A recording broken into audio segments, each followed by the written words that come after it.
In this video, I'm going to take you through our half kneeling windmill progressions.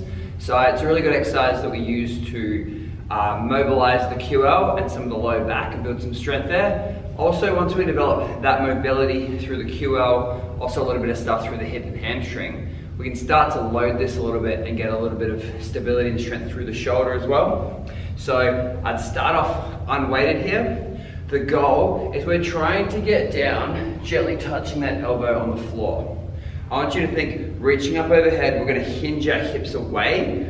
That's what we're going to want to do for all our windmill progressions. Gently touch that elbow and come back up.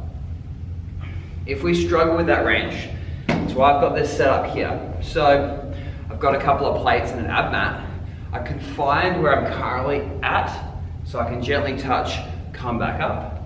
If that's easy, we can get rid of a 10 kilo plate, start to progressively increase depth there, making sure that whatever depth we're at we can control.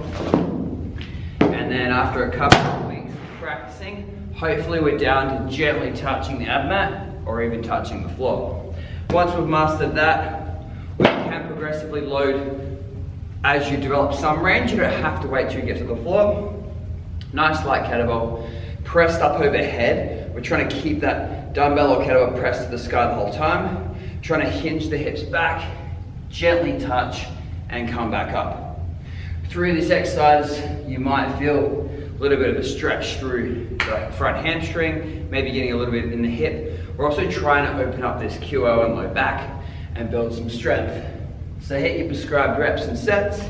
Make sure you're doing both sides.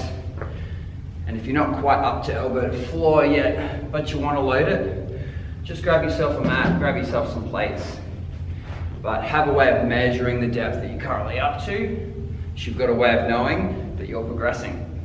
That's our half kneeling windmill. Give it a whirl. QL and low back is definitely something that's neglected when it comes to that lateral flexion extension. So give it a whirl. Start light, maybe even unweighted, and make sure you're staying in a pain-free range. Enjoy.